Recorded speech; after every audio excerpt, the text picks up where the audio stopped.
Happy New Year, hybrid shooters. It's Jason Vong, and finally the 35mm f1.4 has joined the G Master Club. So everyone give it a congratulatory round of applause.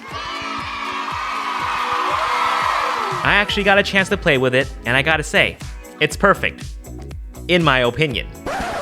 May not necessarily be the right opinion, but definitely the Vong opinion. Okay, so I'm placing a lot of emphasis on why I think it's perfect, because perfection is subjective. It's not gonna be exactly perfect for everyone. So calm down there, angry commenters. Now, is this the lens that I'm going to recommend everyone go out and buy right now? No, absolutely not. We'll talk about the other different 35 options later in the video. But for now, the 35 G Master hits a lot of the check marks that I'm personally looking for in a lens. Let's start off with image quality. What's most exciting for a lot of people is going to be the f1.4 aperture. That creamy background blur. Personally, what's most exciting to me about this lens is actually the form factor, but we'll get into that more later. This lens is ridiculously sharp at f1.4. Several of the portrait shots that I've gone with eye autofocus just blew me away. It's just something about getting sharp eyes after you immediately take the photo just feels so satisfying. Even shooting landscapes at f1.4, it is sharp across the board. It's really living up to its G Master badge. Corner to corner sharpness is excellent. However, I do notice the vignetting is heavier at f1.4 compared to the f8 shots in these landscape photos. Not to say it's bad, it's only super noticeable when you do it side by side. And let's be real here, if I'm shooting landscape shots, I'm probably going to be shooting f4 or more. In these standalone f1.4 shots, I don't really see it. Okay, creamy background blur. Oh, super creamy. Love it. 1.8 is normally enough for me, but something about getting creamier, blurrier backgrounds at f1.4 just feels extra special. And I really don't know how to talk about bokeh without making it sound super dirty. But anyways, balls. G Master notorious for its smooth, pleasing circular shape. It's super clean inside. Some lenses produce onion-shaped bokeh, which some would find undesirable, but that's not going to be a concern with this G Master lens right here. Now, let's talk about close focusing capability, because the 35 G Master does have it. I did find the Sony 35 f1.8 to be able to focus a little closer than the G Master, but the G Master is not too far off.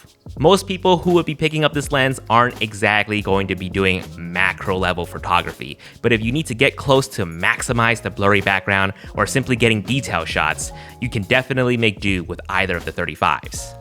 I guess what I'm trying to say is that it's nice to have that versatility, and that's what the 35mm lens is all about, versatility. It's an incredibly easy focal length to pick up and start getting great shots, and having that f1.4 really heightens the quality of the images that you would be getting. Now, I personally believe the 35mm is a great storyteller lens, as cliche as that sounds, but it gives equal emphasis on the environment and the subject. For some reason, it's easy to give context. I talked a little bit about this in my 24 versus 35mm video. The 24 tends to favor the environment a little more, and if we compare the 35 versus the 50 tends to favor the subject more. 35 is right at that sweet spot. Just my opinion. Doesn't apply to every scenario, but I do want to say it does apply to most. But the 35mm lens is good for a lot of things, including, but not limited to, landscapes, street, environmental portraits, lifestyle, food, video, filmmaking, etc. And with the f1.4, it gives you extra headspace, whether it be more blur or letting in more light in a low light situation. So if you're worried about the 35 G Master being limiting, I would say it wouldn't be a huge concern. The lens is incredibly flexible and can be adapted to any situation. Let's talk about autofocus. So the 35 G Master has two extreme dynamic linear motor for fast and quiet autofocusing. And what that means is that it's able to quickly and accurately react to achieving focus, especially for more difficult shots where the subject is approaching towards or away from the camera. And we saw the introduction of this motor in the 400 G Master first. It was actually big enough to house it. Unfortunately, I was a little bummed to find out that the 24 G Master barely missed out on this new focusing mechanism. I think around the time that it was being developed, it wasn't quite ready for it, but now it is, and it's found its way into this 35G Master, and we'll probably see this existing more in future G Master lenses. But with that said, the autofocus from the Sony is already pretty damn good, so it's hard to see any substantial difference between this 35G Master and all the other lenses that I've used, including the ones that does not have that extreme dynamic linear motor. It's something maybe I would need an A9 for and be in a very specific scenario where things are coming at me really fast. But for now, for ordinary situations, I can say, yeah, the autofocus is really good and smooth with the 35G Master, as you would expect from a native Sony lens. Okay, so moving on, the most exciting aspect of this lens for me is the form factor, and this is where it largely seals the deal for me. Not to make it sound super contradicting, but for an f1.4 full frame lens, it is lightweight and compact, coming in at 524 grams and 96mm in length. For you 24G Master owners, it's only slightly longer and slightly heavier than that lens. Typically, I personally avoid f1.4 full frame lenses because they tend to be bigger and heavier. And even though I consider myself a bokeh addict, I love those blurrier backgrounds at f1.4. 90% of the time, it is not worth lugging them around, especially when I'm running and gunning, when I'm out traveling or doing weddings, etc. For bigger production shoots where I can just, bring everything in and have everything laid out, then sure, no problem. I'll bring those heavier lenses. But that's sort of the biggest reason why I let go of my Zeiss 35mm f1.4 a few years back. As much as I love the images that I was getting from that lens, it wasn't something that I was eagerly wanting to grab for every shoot. And just to show you what both f1.4 lenses look like side by side, the Zeiss is longer and about 100 grams heavier.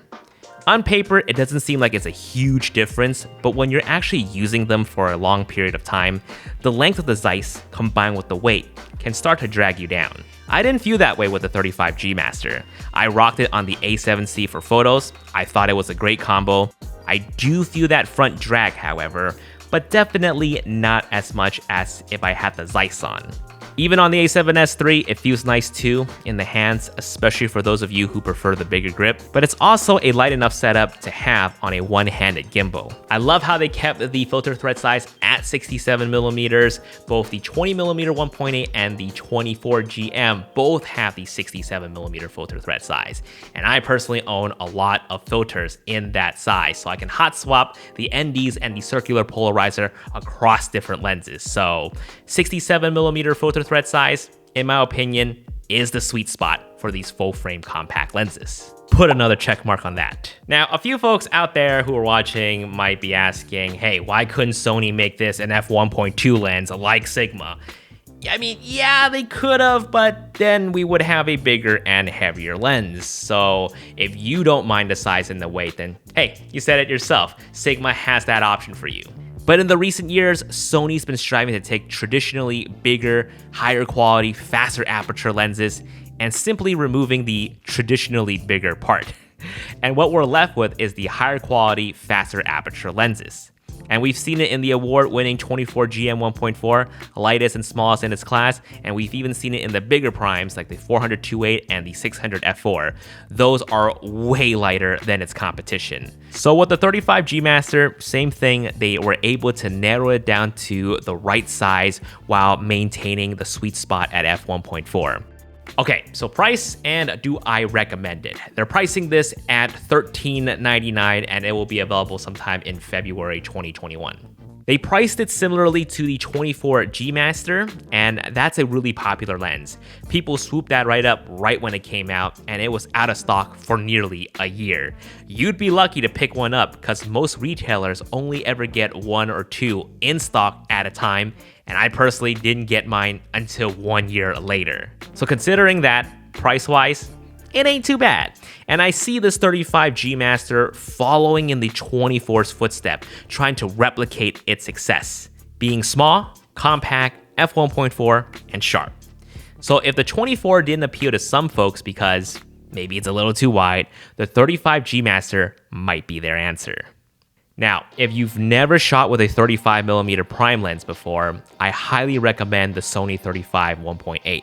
It's half the cost of this G Master, plus some, but it's even smaller than the G Master, and it's really sharp as well. I've been saying the f1.4 versions of any focal lengths are only worth picking up is when you're already a fan of the focal length and just want to see where that faster f-stop could take you. Alright, so final thoughts. I honestly was not expecting the 35 G Master to be coming out, right? Considering that Sony already has a 35mm f1.4, that Zeiss version, even despite the rumors talking about this lens for the last couple of years. But it's a reality now, and the more that I think about it, it makes sense. The Zeiss version has been out for almost 6 years now, so we can consider the 35 G Master to be an update. Not only that, but Sony has been filling up their roster of lenses for the last 5 years, and they already cover their entire spectrum of lenses, from 12mm all the way to 600mm, 39 full-frame lenses in total. Actually, I forget. I don't know if that's including the new 35 G Master or excluding it, but either way, Sony is circling back. So I'm curious now to see when the 50mm will get that official GM invite, because that's probably the only major prime lens that hasn't gotten the G Master treatment yet.